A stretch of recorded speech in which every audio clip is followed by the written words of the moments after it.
گراں قدر بزرگوں، نوجوان دوستوں، میرے لیے یہ سعادت کی بات ہے کہ آج آپ کے شہر آنا ہوا اور اس وقت آپ کے روبرو حاضری کی سعادت ملی اور کچھ باتیں پیش کرنے کا اللہ تعالیٰ نے موقع عنایت فرمایا۔ میں انشاءاللہ مسلم معاشرے کو اسلامی معاشرہ سیرت کی روشنی میں کیسے بنایا جائے اس پر بات کروں گا۔ یعنی ہمارا جو معاشرہ ہے مسلم معاشرہ، اس میں بے شمار خوبیاں ہیں۔ آج بھی اس گئے گزرے دور میں ہمارے اندر بہت سے اسٹرینتھ ہیں، دیگر اقوام کے اندر یہ خوبیاں یا اسٹرینتھ نہیں پائی جاتی۔ اس کے ساتھ ساتھ ہمارے اندر بعض کمزوریاں بھی ہیں، بعض خرابیاں بھی ہیں، بعض پہلو سے ہمیں بہتر بننے کی ضرورت ہے، اور اس سے کوئی آدمی انکار نہیں کر سکتا کہ ڈیولپمنٹ کے لیے ہمیشہ مواقع ہیں۔ اسکائی از دی لمٹ کہا جاتا ہے۔ کبھی ہم یہ نہیں کہہ سکتے کہ ہم 100% پرفیکٹ ہو گئے۔ انفرادی طور پر بھی ہمیں ڈیولپ ہونے کی ضرورت ہے، اور اجتماعی طور پر بھی ہمارے سماج کو، ہمارے معاشرے کو ایک صحیح معنوں میں اسلامی معاشرہ بنانے کی ضرورت ہے۔ تو اس سلسلے میں صرف 4 نکات آپ کے سامنے رکھوں گا۔ پہلا نکتہ یہ ہے کہ جب تک انر ٹرانسفارمیشن، اندر سے تبدیلی نہیں آتی، بیرون میں تبدیلی نہیں آتی، تو اندر سے انسان کو جو چیز تبدیل کرتی ہے وہ ایمان ہے، وہ ڈٹرمنیشن ہے، وہ عزم اور ارادہ ہے کہ مجھے بدلنا ہے۔ ہم میں سے بہت سے لوگ آٹو پائلٹ کی زندگی بسر کرتے ہیں، یعنی یہ ہے کہ جس میں ہمیں کچھ زیادہ نہیں کرنا ہوتا ہے، صبح ہوتی ہے، شام ہوتی ہے، زندگی یوں ہی تمام ہوتی ہے کہ مترادف زندگی چلتی ہے۔ سوچ سمجھ کر جب صبح اٹھیں تو کہاں ہمیں ٹھیک کرنا ہے، کیسا بیہیو کرنا ہے، اپنی زندگی کی گاڑی کے ڈرائیور سیٹ پہ ہمیں خود بیٹھنا ہے اور ہمیں چلانا ہے، یہ ایمان کے ساتھ ہوتا ہے، اس کے بغیر ممکن نہیں ہے۔ اس کے لیے نبی کریم صلی اللہ علیہ وسلم نے جو طریقہ اپنایا وہ ایمان کی تازگی کے لیے اللہ کے رسول صلی اللہ علیہ وسلم کی صحبت ضروری تھی۔ آپ کی صحبت کے بغیر تو کوئی آدمی اس زمانے میں مسلمان ہو ہی نہیں سکتا۔ اب اس وقت ہمارے لیے اچھے لوگوں کی صحبت میں، علماء کی صحبت میں جائیں، دینی جماعتوں میں جائیں، کتابیں پڑھیں، قرآن پڑھیں، رسول اللہ کی سیرت پڑھیں، اس سے ہمارا ایمان تازہ ہوتا ہے۔ اس کے بغیر کیسے ایمان تازہ ہوگا؟ ہم میں سے بہت سے لوگ ہیں جنہوں نے گریجویشن کیا، پوسٹ گریجویشن کیا، بڑی بڑی کتابیں پڑھ لیں، ڈگریاں حاصل کر لیں، لیکن ان سے پوچھیں کہ سیرت کی کوئی کتاب انہوں نے زندگی میں پڑھی تو کہیں گے کہ نہیں پڑھی۔ ان سے پوچھیں کہ قرآن مجید کا ترجمہ تم نے پڑھ لیا؟ نہیں پڑھا۔ جبکہ گریجویشن پوسٹ گریجویشن میں اتنی کتابیں ہم نے پڑھ لی، ایک سیمسٹر میں کم از کم جو ہے 6 پیپرز ہوتے ہیں، 3 سال میں 6 سیمسٹر ہوتے ہیں تو 36 کتابیں پڑھ لیتے ہیں، لیکن ایک کتاب ہم دین کی نہیں پڑھ پاتے۔ تو جب تک ہم اپنے اندر سے ٹرانسفارمیشن نہیں لائیں گے، تبدیلی نہیں آئے گی۔ نبی صلی اللہ علیہ وسلم کا طریقہ یہ تھا کہ جس زمانے میں مکہ مکرمہ میں آپ دعوت کا فریضہ انجام دیتے تھے تو وہاں آپ نے اپنا ایک مرکز بنایا، آپ نے اپنا ایک ہیڈ کوارٹر بنایا۔ وہاں کوئی مسجد نہیں تھی، مسجد حرام کے علاوہ، چونکہ وہاں مسجد میں اس کی اجازت نہیں تھی، تو آپ کے ایک صحابی تھے ارقم بن ارقم رضی اللہ تعالی عنہ، انہوں نے اپنا گھر دے دیا تھا۔ وہ گھر رسول اللہ صلی اللہ علیہ وسلم کا ہیڈ کوارٹرز تھا۔ وہاں صحابہ کرام رضوان اللہ تعالی علیہ مجمعین آتے تھے، جمع ہوتے تھے، ان کی آپ تربیت فرماتے تھے، قرآنی آیتیں جیسے نازل ہوتی تو اس کی تعلیم دیتے تھے۔ وَيُعَلِّمُهُمُ الْكِتَابَ وَالْحِكْمَةَ، آپ کا کام تھا کتاب کی تعلیم دینا، صحابہ کو کتاب کی تعلیم دیتے، حکمت کی تعلیم دیتے۔ اسی زمانے میں آپ صلی اللہ علیہ وسلم پیسے بھی جمع کرتے تھے، جسے بعد میں زکوٰۃ کا لفظ استعمال ہوا۔ مکہ میں انفاق کا لفظ استعمال ہوتا تھا، زکوٰۃ کا لفظ استعمال ہوتا تھا، یہ لفظ بھی استعمال ہوتا تھا۔ تو وَأَنفِقُوا مِمَّا رَزَقْنَاكُمْ بار بار آیا ہے، بار بار آیا ہے، اور فی سبیل اللہ خرچ کرنے کی تعلیم دی گئی تھی۔ تو یہ جو پیسے جمع ہوتے تھے اس کے ذریعے سے غریبوں کی مدد کی جاتی تھی، اس کے ذریعے سے غلاموں کو آزاد کیا جاتا تھا۔ تو ایمان کا تقاضا صرف یہ نہیں ہے کہ خالی قولی زبان سے کچھ کہہ دیں یا صرف نمازیں پڑھ لیں۔ جب تک کہ جیب کو مسلمان نہیں بنایا جائے گا تب تک صحیح معنی میں کوئی مسلمان نہیں ہوتا۔ تو جیب کو مسلمان بنانے کے لیے بھی ضروری ہے کہ آدمی اللہ کے راستے میں خرچ کرے، اللہ کے بندوں کی ضروریات کی تکمیل کرے۔ جو پیسے اللہ تعالیٰ نے ہمیں کچھ زیادہ دے دیے ہیں، اس کا یہ مطلب ہے کہ یہ دوسروں کے پیسے ہیں جو تمہارے تھرو سے اللہ تعالیٰ دے رہا ہے، وہاں بھی خرچ ہونا چاہیے۔ اگر ہم یہ سمجھتے ہیں کہ سب کچھ میرا پیسے ہے، اپنی ذاتی زندگی، اپنے معیار زندگی کو تو ہم بلند کر لیں اور لوگوں کا کچھ خیال نہ کریں، تو یہ ایمان کا تقاضا نہیں ہے۔ نبی صلی اللہ علیہ وسلم پیسے جمع کرتے تھے صحابہ کرام سے۔ مسجد نبوی جب بن گئی مدینہ جانے کے بعد، تو وہ ہمارا ہیڈ کوارٹر بن گیا، وہ ہمارا مرکز بن گیا۔ وہ مسجد جو ہے سماج کا مرکز ہے، سماج کا ہیڈ کوارٹر ہے، معاشرے کے تمام کام وہی ہوتے ہیں۔ تو مسجد کا وہ روپ، مسجد کا وہ کردار آج غائب ہو گیا۔ ہمارے نزدیک اس وقت مسجدیں صرف 5 وقت کی نمازوں کے لیے، اس کے علاوہ مسجد کا کوئی اور رول ہمارے سماج میں نہیں ہے۔ نبی صلی اللہ علیہ وسلم نے جو مسجد بنائی، وہ مسجد سماج کا مرکز تھی، ہمارا ہیڈ کوارٹر، سماج کی تمام چیزیں وہیں سے ہوتی تھیں۔ آج بھی آپ میں سے جو لوگ حج پر جاتے ہوں، عمرہ پر جاتے ہوں، میں ان سے چاہوں گا کہ ریاض الجنہ میں جب جاتے ہیں، ریاض الجنہ وہ علاقہ جہاں نبی صلی اللہ علیہ وسلم کا جو ممبر شریف ہے، وہاں سے لے کر آپ صلی اللہ علیہ وسلم کے روضے تک، وہ جو حصہ ہے جسے جنت کا ایک حصہ، جنت کی کیاریوں میں سے ایک کیاری، جنت کے باغوں میں سے ایک باغ مانا جاتا ہے، وہاں نماز دعا اس کی فضیلت آئی ہے۔ وہاں جب جائیں تو ذرا اوپر اٹھا کر، سر اٹھا کر دیکھیں تو یہاں جیسے ڈیزائن ہے ویسے وہاں بے شمار کھمبے ہیں، ان میں سے 9 کھمبوں پر کچھ لکھا ہوا ہے۔ اور وہ جو مسجد ہے نبی صلی اللہ علیہ وسلم کی، وہ ترکوں نے آخر مرتبہ بنائی ہے، یعنی وہ مسجد 450 ایئرز اولڈ ہے۔ اس کے بعد سعودی کا ایکسپینشن ہے، وہ زمانے میں کئی مرتبہ سعودی ایکسپینشن ہوا، لیکن اصل جو گنبد خضرا ہے وہ مسجد تو ترکوں نے بنائی، وہ آخری مرتبہ 450 ایئرز بیفور بنائی۔ تو انہوں نے بعض کھمبے پر لکھا ہے، آپ جائیں تو دیکھیں، اس سے معلوم ہوتا ہے کہ مسجد کا کردار کیا ہونا چاہیے۔ ایک جگہ لکھا ہوا ہے اسوانۃ حنانہ، یعنی وہ جگہ جہاں آپ صلی اللہ علیہ وسلم خطبہ دیا کرتے تھے، ایک سٹم تھا، ایک درخت کا حصہ تھا جسے ٹیک لگا کر، اور جب کسی ایک صحابی نے جو کارپینٹر تھے ممبر بنا کر دے دیا تو آپ صلی اللہ علیہ وسلم نے اسے ہٹا دیا، تو وہ جو ہے لکڑی کا ٹکڑا روتا تھا۔ اس کے لیے اسوانۃ حنانہ، اس جگہ کھمبا ہے، اس کا نام ہے۔ یہ وہ جگہ ہے جہاں رسول اللہ پہلے خطبہ دیا کرتے تھے، اور کھجور کا تنا تھا جسے ٹیک لگاتے تھے، جب اسے ہٹا دیا گیا تو وہ رونے لگا۔ یہ ہے ایک جگہ لکھا ہوا ہے اسوانۃ ابو لبابہ، یعنی وہ جگہ ہے جہاں ابو لبابہ کو باندھ دیا گیا تھا، یعنی وہی جو ہے وہ جیل بھی ہے۔ سماجی رویوں کے خلاف جو کام ہوتا تھا اسے اسوانۃ توبہ بھی کہا جاتا، لیکن توبہ نہیں لکھا ہوا ہے، یعنی توبہ کی انہوں نے ابو لبابہ نے، تو اللہ تعالیٰ نے ان کی توبہ قبول فرمائی اور ان کو وہاں سے چھوڑ دیا گیا۔ 5 وقت کی نمازوں کے لیے کھولتے تھے، استنجا کے لیے کھولتے تھے، ورنہ انہوں نے اپنے آپ کو باندھ لیا تھا۔ تو یہ جگہ لکھا ہوا ہے اسوانۃ حنانہ۔ اسوانۃ حرس، آپ صلی اللہ علیہ وسلم کے گھر کے پاس حضرت علی رضی اللہ تعالیٰ عنہ پہرا دیا کرتے تھے۔ ایک زمانے تک مدینہ جانے کے بعد آپ صلی اللہ علیہ وسلم پر نعوذ باللہ حملے ہوتے تھے، تو پروٹیکشن کے لیے حضرت علی اس کے سردار تھے، 24/7 سیکیورٹی گارڈ کی طرح صحابہ پہرا دیتے تھے۔ اس کی جگہ وہ لکھا ہوا ہے۔ ایک جگہ لکھا ہوا ہے اسوانۃ جبرائیل، تو وہ اس جگہ رسول اللہ جہاں بیٹھے ہوتے تھے وہاں سے جبرائیل بلاتے تھے کہ وہی آئی ہے۔ یہ ہمارے مفسرین نے لکھا ہے طٰہٰ، یاسین، جو الفاظ ہیں وہ دراصل جبرائیل متوجہ کرتے تھے، رسول اللہ کو بلاتے تھے، رسول اللہ صلی اللہ علیہ وسلم وہاں تشریف لے جاتے تو وہی نازل ہوتی تھی۔ ہر جگہ ایک بات لکھی ہوئی ہے، اس سے معلوم ہوتا ہے مسجد کا کریکٹر کیا ہے۔ اسوانۃ الافود لکھا ہوا ہے، جہاں غیر مسلموں کے افود مسجد کے اندر آ کر بیٹھتے تھے، ڈسکشن ہوتا تھا، کمیونٹیز کے درمیان ایگریمنٹس ہوتے تھے، عیسائی بھی، یہودی بھی، مشرکین بھی آ کر بیٹھتے، رسول اللہ سے وہیں ڈسکشن کرتے تھے، مسجد کے اندر یہ ہوتا تھا۔ وہیں ایک چبوترا ہے جسے ہم کہتے ہیں صفہ، وہ چبوترے میں صحابہ کرام تعلیم بھی حاصل کرتے تھے، اور یہ کہا گیا کہ وہ صحابہ وہ تھے جو مدینے پر اگر حملہ ہو جائے تو فوراً انسٹنٹ جو ہے تعاقب کرتے تھے، بعد میں ملٹری اللہ کے رسول جمع کرتے تھے، گویا ریپڈ ایکشن فورس۔ وہ صحابہ جو تھے مسجد میں صفہ میں رہتے تھے، ان کا کام پڑھنا بھی تھا، ان کا کام مدینے کا دفاع کرنا تھا، ڈیفنس کرنا تھا۔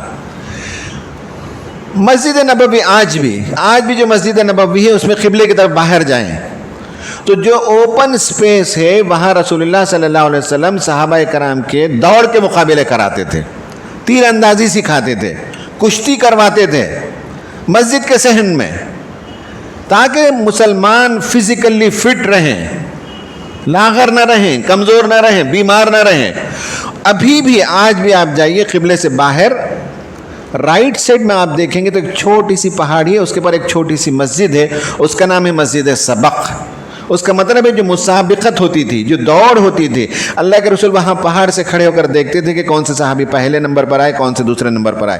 جو تیر اندازی ہوتی تھی وہ دیکھتے تھے کہ کس کی دور تک جا کر تیر گری ہے، آپ صلی اللہ علیہ وسلم خود مشاہدہ کرتے تھے۔ آپ بتائیے مسجد کے بارے میں ہمارا جو تصور ہے وہ اور مسجد نبوی کا جو تصور ہے کیا سیم ہے یا فرق ہے؟ کس نے چینج کیا؟ کس نے چینج کیا؟ ہم نے چینج کیا۔ رسول اللہ کی مسجد ایسی تھی؟ نہیں تھی۔ تو مسجد کو مرکز بنانا،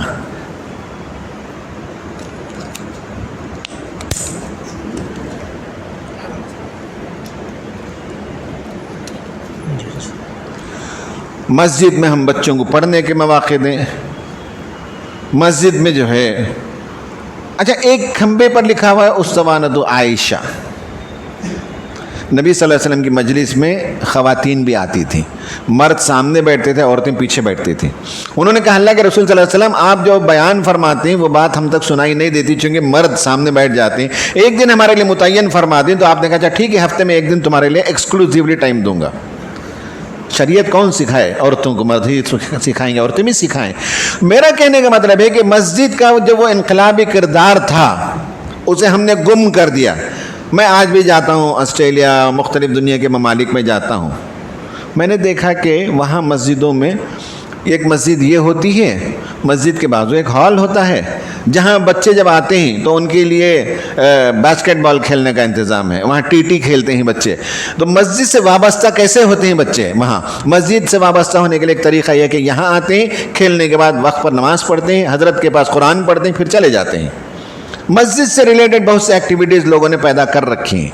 تو اندر سے جو چینج آنا ہے، جو انقلاب آنا ہے، ایمانی انقلاب جو آنا ہے، اس کے لیے مسجد سے وابستگی ضروری ہے۔ مسجد سے وابستہ ہوئے بغیر کوئی تبدیلی نہیں آئے گی، لیکن ساتھ ساتھ مسجد کا انقلابی کردار بحال ہونا چاہیے۔ مسجد کو ہمیں مرکز بنائیں، تعلیم ہو، تربیت ہو، IAS کی ٹریننگ ہو، زکوٰۃ سینٹر ہو، زکوٰۃ کے پیسے کلیکشن ہو، محلے کے لوگوں میں تقسیم ہو، جن بچوں کو گھروں میں پڑھنے کا موقع نہیں ان کے لیے پڑھنے کے لیے انتظام ہو، ایک کونے میں آ کر یہاں پڑھیں، ایک سوئی سے ایگزامینیشن کی تیاری کریں۔ سب مرکز بننا چاہیے مسجد۔ مسجد کو اگر ہم ایسا بناتے ہیں تو ہمارا معاشرہ مسلم معاشرے سے اسلامی معاشرہ بنے گا۔ Point number 1۔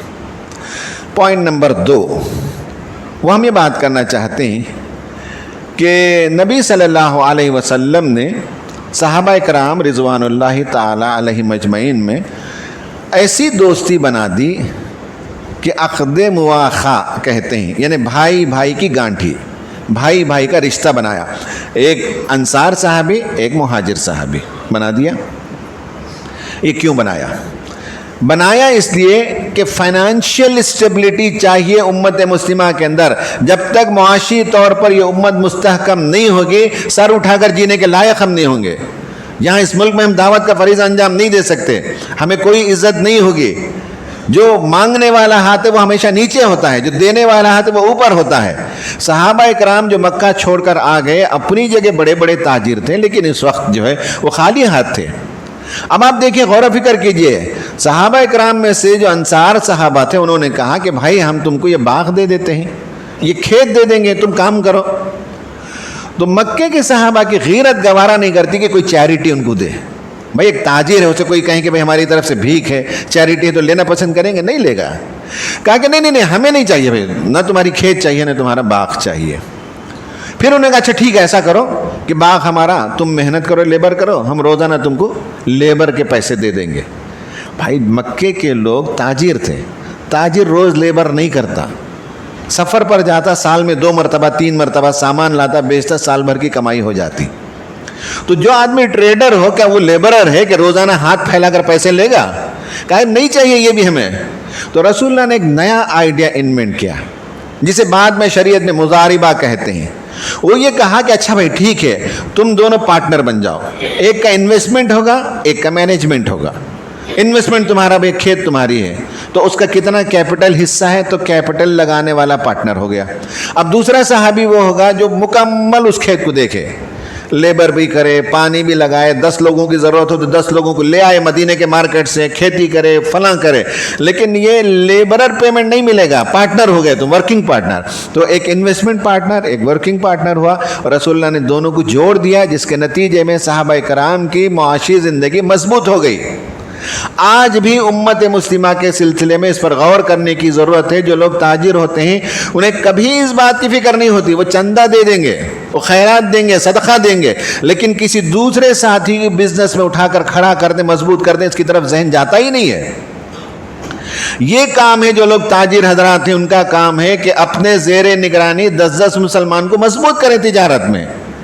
اس کے لیے ضروری ہے کہ اسے کہیں کہ ٹریننگ لیں، اسے کہیں کہ اکاؤنٹ کیپنگ سیکھیں، اس سے کہیں کہ ٹیلی سیکھیں، اس سے کہیں کہ میں نے وقت لگائیں، صبح اٹھ کر آئیں 8 بجے، 7 بجے آئیں، تب کام ہوتا ہے۔ زندگی کے کنڈیشنز لگائیے، لیکن معاشی طور پر مستحکم کرنا نبی صلی اللہ علیہ وسلم کا اسوہ ہے۔ یہ مسلم سماج کو، مسلم معاشرے کو، اسلامی معاشرہ اس طرح سے بنایا جاتا ہے۔ آج اس کی شدید ضرورت ہے۔ مجھے نہیں معلوم ہے مالیگاؤں کے بارے میں، تفصیلات مجھے نہیں معلوم ہے، لیکن عام طور پر مسلم محلے میں جاتا ہوں مختلف شہروں میں، تو مسلمانوں کی صورتحال معاشی طور پر بہت کمزور ہوتی ہے۔ کچھ لوگ ہوتے ہیں، 5% لوگ ہوتے ہیں جو ویل آف ہوتے ہیں، اللہ تعالیٰ نے ان کو دولت عطا کی ہے، ورنہ روز تازہ رزق تازہ کے مطابق ہینڈ ٹو ماؤتھ کے لوگ ہیں ہمارے پاس 94% ہیں۔ مالیگاؤں میں بھی ایسا ہی ہے، یہ اچھے ویل آف ہیں، ریلیٹیولی بیٹر ہیں۔ تو ان کی ذمہ داری ہے ریلیٹیولی جو بیٹر ہیں، وہ ریلیٹیولی جو اچھے کنڈیشن میں نہیں، انہیں اوپر اٹھانا۔ اس کے لیے بے شمار آرگنائزیشنز ہمارے پاس موجود ہیں، بعد میں ان لوگوں سے پوچھ لیں، وہ بتائیں گے۔ یہ دوسرا کام ہے۔ اللہ کے رسول صلی اللہ علیہ وسلم نے صحابہ کرام کو اس طرح سے ایڈجسٹ کر دیا تاکہ معاشی طور پر پریشان نہ ہو۔ جب معاشی طور پر مضبوط ہوں گے، پیٹ بھرا ہوگا، گھر کی ضروریات پوری ہوں گی، تب جا کر اللہ تعالیٰ کے راستے میں وقت دے سکتے ہیں، ورنہ وقت نہیں دے سکتے۔ یہ دوسرا کام ہو گیا۔ اب ہم تیسرے کام پر بات کریں گے۔ تیسرا کام اللہ کے رسول صلی اللہ علیہ وسلم نے جو ہمیں سکھایا ہے وہ ہے سماج میں کسی پر ظلم نہ ہو، سماج میں ناانصافی نہ ہو، سماج میں عدل کا قیام ہو۔ کونوا قوامین للہ شہداء بالقسط۔ اسلام نے مسلمانوں کو یہ کام دیا، یہ نبوی کام ہے، یہ انبیائی کام ہے، یہ دنیا میں عدل و قسط کا نظام قائم کرو۔ تمہاری ذمہ داری، کونوا قوامین، کھڑے ہو جاؤ اس کام کے لیے، للہ، اللہ کے لیے کھڑے ہو جاؤ۔ شہداء بالقسط، قسط کی گواہی دو، کسی پر ظلم نہ ہو۔ عورتوں پر ظلم نہیں ہونا چاہیے، غریبوں پر ظلم نہیں ہونا چاہیے، بیواؤں پر ظلم نہیں ہونا چاہیے جیسے آج ہو رہا ہے۔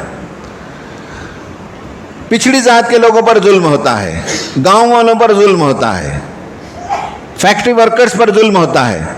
کسی پر ظلم نہ ہو، نا انصافی نہ ہو، عدل قائم کرنا یہ نبیوں والا کام ہے۔ اور اللہ تعالیٰ نے مسلمانوں کو کہا، یہی بات کو 2 طریقے سے بیان کیا، سورہ نساء میں اور سورہ مائدہ میں۔ اس کے لیے کچھ آرگنائزیشنز بھی بنانے کی ضرورت ہوتی ہے، کچھ طریقے ہوتے ہیں۔ آپ صلی اللہ علیہ وسلم نے ایک واقعے کا تذکرہ فرمایا۔ آپ صلی اللہ علیہ وسلم کی عمر 20 سال تھی۔ عاص بن وائل نام کا ایک تاجر تھا مکے میں، اس کے پاس کسی نے انویسٹمنٹ کیا، اور جب وہ آیا اپنا مال لینے کے لیے، پیسے لینے کے لیے، تو اس نے پیسے دینے سے بھی انکار کر دیا۔ ٹھیک ہے، پروفٹ ہی دیتا جو بزنس میں انویسٹمنٹ کیا گیا تھا، اس نے اس سے بھی انکار کر دیا، اور کئی بار وہ کوشش کیا لیکن اسے اپنے پیسے نہیں ملے۔ وہ بہت افسوس کیا، رونے لگا، ملامت کرنے لگا، سر پیٹنے لگا۔ کسی نے کہا کہ دیکھو کچھ لوگ بیٹھے ہوئے کعبۃ اللہ کے پاس، جاؤ ان سے بات کرو۔ وہ بندہ آیا تو وہاں کئی لوگ بیٹھے تھے، ان میں سے ایک کا نام ہے عبداللہ بن جدعان، اور ایک کا نام ہے زبیر بن عبد المطلب، اللہ کے رسول صلی اللہ علیہ وسلم کے سگے چچا، یعنی حضرت عبداللہ کے ساتھ کے بھائی ہیں وہ زبیر۔ یہ دو لوگوں کے پاس آیا، اس نے آ کر اپنا درد سنایا، اپنی تکلیف سنائی، میرے ساتھ ناانصافی ہو گئی۔ تو عبداللہ بن جدعان نے کہا اچھا ٹھیک ہے، ہم ایک تنظیم بناتے ہیں۔ اس نے ایک تنظیم بنائی، نوجوانوں کو لیا، جس میں نبی صلی اللہ علیہ وسلم بھی بنفس نفیس شامل تھے۔ آپ کی عمر 20 تھی، 20 سال کی عمر تھی۔ نوجوانوں کے لیے خاص سبق ہے۔ ابھی بھی ہمارے نوجوان تو بس اسکرولنگ کرتے ہوئے ٹائم پاس کرتے ہیں، سیریس نہیں ہوتے، سنجیدہ نہیں ہوتے۔ آپ صلی اللہ علیہ وسلم کتنے سنجیدہ تھے، سماج کی فکر کرتے تھے۔ 20 سال کی عمر میں ایک تنظیم بنی، اس تنظیم کا نام تھا حلف الفضول، یعنی سوسائٹی فار دی اپریسڈ۔ آج کی زبان میں کہنا چاہیں تو ایک ایسوسیشن بنا، ایک تنظیم بنی مظلوموں کی حمایت کے لیے۔ اس تنظیم میں لوگوں کو ممبر کیسے بنایا گیا؟ ممبر بنانے کا طریقہ ہے کہ جو اس دن فارمیشن کا جو ڈے تھا، اس دن نوجوانوں کو جن کی تنظیم بنائی گئی لے جایا گیا کعبۃ اللہ میں۔ سب لوگوں نے طواف کیا۔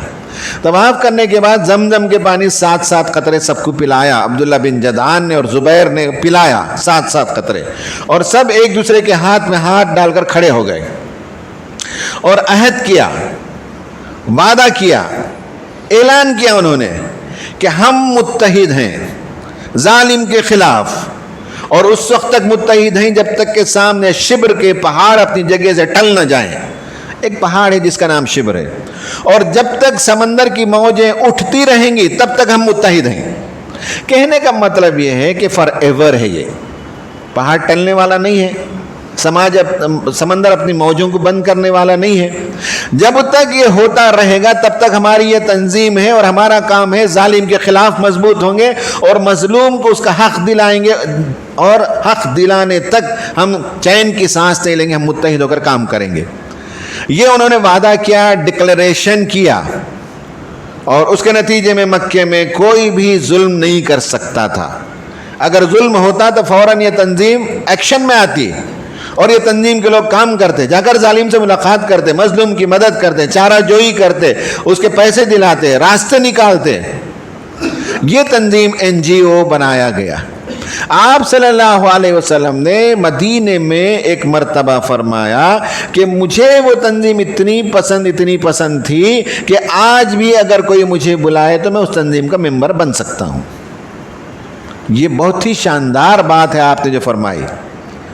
تو دنیا میں آج ظلم ہے، ہر قسم کا ظلم، اور اس کے سلسلے میں ہمارا جو کام ہے وہ اس ملک میں جو جمہوریت ہے، جو آپ کو آزادی ہے، اس آزادی کے تحت آرگنائزیشنز بنائیے، گروپ بنائیے۔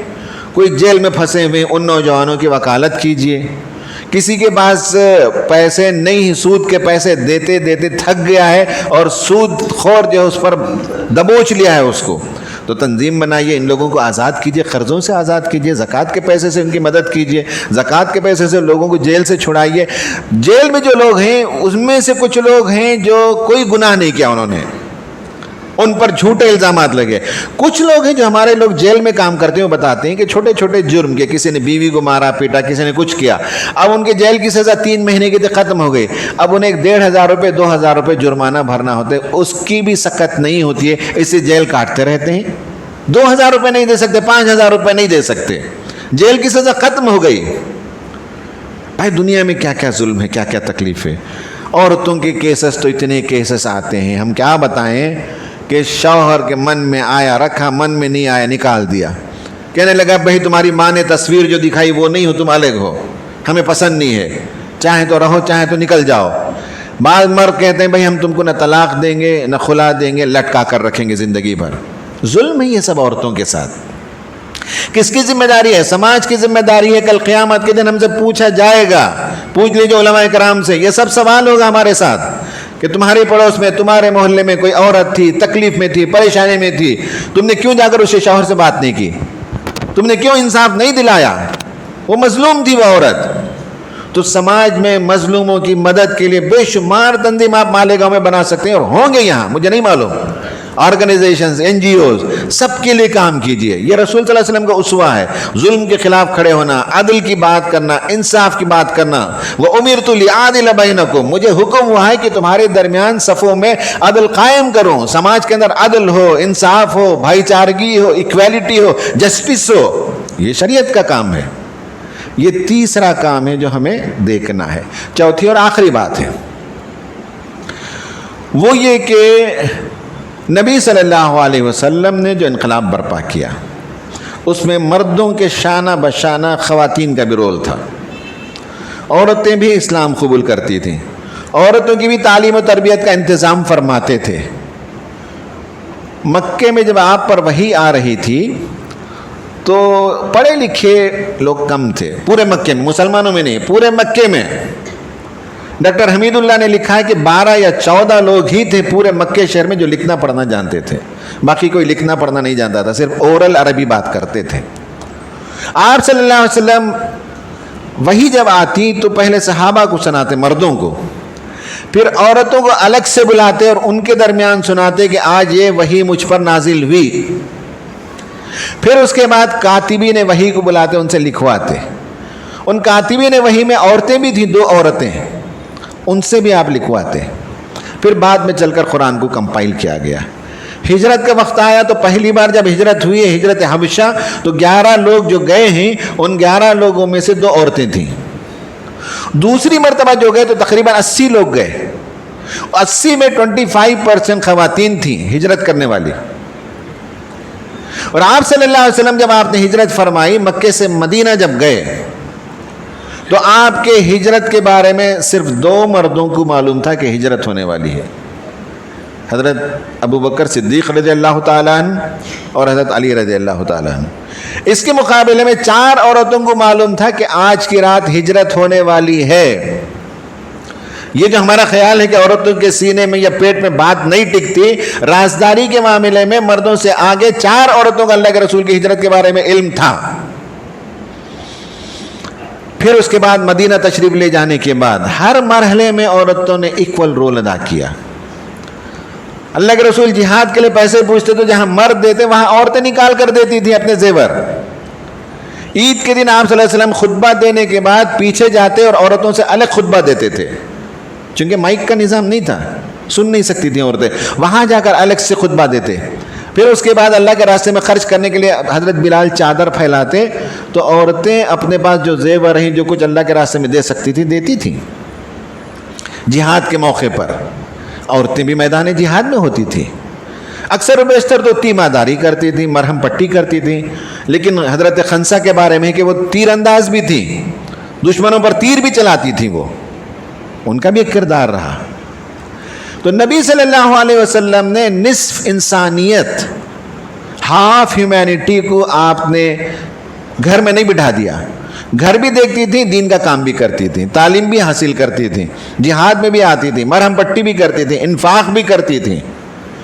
یہ جو ایمپاورمنٹ ہے, شادی کا موقع آئے تو جیسے لڑکا اپنی مرضی بتا سکتا ہے, لڑکی سے اس کی مرضی پوچھی جاتی تھی, اور لڑکی کہتے کہ مجھے یہ لڑکا پسند نہیں ہے تو شادی نہیں ہوتی تھی. ان کی آزادی تھی, انہیں پوچھا جاتا تھا, ان سے پوچھا جاتا تھا. بلکہ آپ صلی اللہ علیہ وسلم نے ایک مارکیٹ بنایا تو اس مارکیٹ کا انچارج بنا دیا خاتون کو, شفا, حضرت شفا کو. وہ مارکیٹ میں ٹیکس کلیکٹ کرتی تھیں, دکانیں الاٹ کرتی تھیں لوگوں کو. آپ صلی اللہ علیہ وسلم نے عورتوں کو ایمپاور کیا, اسلام نے ایمپاور کیا, مضبوط کیا, اور دین دنیا ہر معاملے میں انہیں آگے بڑھایا. آج ہمارا معاملہ خواتین کے سلسلے میں بہت خراب ہے, ہم ان کے حقوق نہیں دیتے. بے شمار کیسز میرے پاس آتے ہیں جس میں یہ کہا جاتا ہے کہ عورتوں کو بھائیوں نے میراث میں کوئی حصہ نہیں دیا. یہ بہت بڑی بات ہے, گناہ کی بات ہے. یہ اسلام میں یہ حرام ہے کہ ہم بہنوں کا حصہ کھا لیں, بہنوں کو حصہ نہ دیں. بہت سے لوگ ہیں عورتوں کو مہر ہی نہیں دیتے. مرنے کے بعد عورت کو لایا جاتا ہے, میت کے سامنے کہا جاتا ہے معاف کراؤ, معاف کراؤ, جبکہ مہر دینا چاہیے. اور مہر کی رقم کیا تھی وہ دیکھیے. آج ہم دیتے ہیں اس طرح کی مہر کی رقم نہیں تھی. مہر کی رقم تو بہت بڑی رقم دیتے تھے. کہا جاتا ہے کہ مہر کی رقم ایک معنوں میں انشورنس کی رقم ہے کہ اگر خدا نخواستہ شوہر کا انتقال ہو جائے اور بچے بھی ہو جائیں تو عورت کو اگلی شادی کرنے تک 1.5-2 سال کا وقفہ چاہیے, چونکہ بچہ بھی ہے تو 1.5-2 سال زندگی بسر ہو جائے. اتنی رقم مہر میں دیا کرتے تھے صحابہ. ہم کیا دیتے ہیں مہر میں؟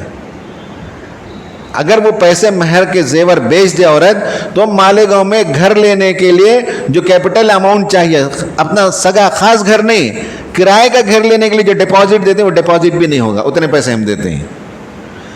تو ہم نے عورتوں کو وہ مقام ہی نہیں دیا جو انہیں دینا چاہیے تھا، جو عزت دینی چاہیے تو وہ نہیں دیا ہم نے۔ میرے پاس بہت سی عورتیں آتی ہیں، وہ شکایت کرتی ہیں کہ ان کے شوہر پاکٹ منی تک نہیں دیتے، ان کے پاس 50 روپے 100 روپے نہیں ہوتے کہ آٹو میں اچانک ایمرجنسی میں جا سکیں۔ ہم نے یہ سب عورتوں کو جو ہے، یہ مسلم معاشرہ ہے، اسلامی معاشرہ نہیں ہے۔ اسلامی معاشرے میں انہیں عزت ملے، تکریم ملے، مقام ملے، یہ سب ہونا چاہیے تھا۔ تو عورتوں کو جب تک اوپر نہیں اٹھائیں گے، تعلیم نہیں دیں گے، دین کی تعلیم ہو، دنیا کی تعلیم ہو، علم ہو، صلاحیت ہو، قابلیت ہو، ہماری بچیاں اچھی طرح سے جو ہے دینی علم بھی حاصل کریں، دنیاوی علم حاصل کریں، کمپیوٹر کی صلاحیت ان کے پاس موجود ہو، لکھنے کی صلاحیت ہو، بولنے کی صلاحیت ہو، بوقت ضرورت کمانے کی صلاحیت ہو، یہ صلاحیتوں سے آراستہ کرنا یہ اسلامی معاشرے کی پہچان رہی ہے۔ اور مسلمان عورتوں نے بہت بڑے بڑے کردار ادا کیے۔ اسپین میں جب ہماری حکومت تھی تو اسپین میں جو بادشاہ تھا اس کے پیچھے جتنی ڈیزائننگ، جتنی پلاننگ ہوتی تھی وہ ایک خاتون تھی محل میں۔ اس کی لائبریری اس زمانے میں سب سے بڑی لائبریری تھی۔ اسپین کی حکومت چلتی تھی، اس کے پیچھے آئیڈیا دینے والی عورت تھی۔ عورتوں کا بہت بڑا رول رہا ہے۔ یہاں جو پہلے مسلمان آئے گجرات کے ساحل پر، وہ یمن میں ایک عورت تھی حکمران، اس نے تبلیغی وفود بھیجے، وہ وفد پہلی مرتبہ آ کر گجرات میں لینڈ کیا، اسلام وہاں پھیلنے لگا۔ کیرالہ میں کچھ لوگ آئے صحابہ کرام، لیکن یہ عورت جو حکمران تھی یمن کی، اس نے بھیجا لوگوں کو۔ مطلب عورتوں نے ایک بڑا رول پلے کیا اسلام کو پھیلانے میں۔ ایک بہت بڑے عالم دین ہیں، تو انہوں نے کتاب لکھی ہے محدثات۔ انہوں نے سوچا کہ حدیث ہم تک جو پہنچی ہے اس میں کتنی عورتوں نے کام کیا ہوگا۔ ریسرچ کرتے کرتے کرتے کرتے انہوں نے معلوم کیا اور انہوں نے کتاب لکھی، کئی جلدوں میں آ گئی ہے۔ ان کا کہنا ہے کہ ہم تک جو اسلام پہنچا، جو حدیث پہنچی ہے، اس میں کم از کم 50,000 مسلم خواتین کا رول ہے۔ محدثات کے نام سے وہ کتاب موجود ہے۔ 50,000 سے زیادہ خواتین نے دین ہم تک پہنچایا ہے۔ ہم نے کہاں بنایا ان کو؟ ہم نے کچھ نہیں کیا ان کے سلسلے میں، بس وہ گھر کی ایک لونڈیوں میں سے ایک لونڈی کی طرح، اس کا کام ہے کھانا پکانا، بچوں کو دیکھنا، نہ علم حاصل کرے، نہ صلاحیت ہو، نہ قابلیت ہو، نہ بول سکتی ہے، نہ بات کر سکتی ہے، نہ لکھ سکتی ہے، کچھ نہیں آتا۔ تو اگر ہمیں ہمارے اسلام معاشرے کو اسلامی معاشرہ بنانا ہے تو ہمارے لیے بینچ مارک نبی صلی اللہ علیہ وسلم کا معاشرہ ہے، اس کے علاوہ کوئی اور معاشرہ نہیں ہے۔ ہمیں صحابہ کرام جو ہے وہ بینچ مارک ہیں، صحابہ کرام کے علاوہ ہمارے لیے کوئی بینچ مارک نہیں ہے۔ صحابہ کرام رضوان اللہ تعالی علیہ مجمعین کا سماج جیسے تھا، معاشرہ جیسے تھا، ویسا معاشرہ ہمیں بنانا ہے۔ یہی ایک ہمارے لیے کامیابی کی علامت ہے، اس کے بغیر اور کوئی نہیں۔ نہ ویسٹرن دنیا، نہ ہندوستان کی عورتیں، نہ کچھ اور ہمارے لیے مثال نہیں ہے۔ ہمارے لیے مثال نبی صلی اللہ علیہ وسلم، ہمارے لیے مثال ازواج مطہرات، ہمارے لیے صحابہ کا دور مثال ہے۔ اس زمانے میں جیسا کچھ ہوتا تھا اگر ویسے ہم کرنے لگیں تو ہمارا معاشرہ ترقی کرے گا اور اس ملک میں ایک بہت ہی کنٹریبیوٹنگ رول ہم پلے کر سکتے ہیں۔ اللہ تعالیٰ سے دعا ہے کہ اللہ تعالیٰ ہمیں نبی کریم صلی اللہ علیہ وسلم سے سچی پکی محبت عطا فرمائے، اور آپ نے جیسا معاشرہ قائم کیا ویسا معاشرہ قائم کرنے کی توفیق عطا فرمائے۔ آمین۔ وآخر دعوانا ان الحمد للہ رب العالمین۔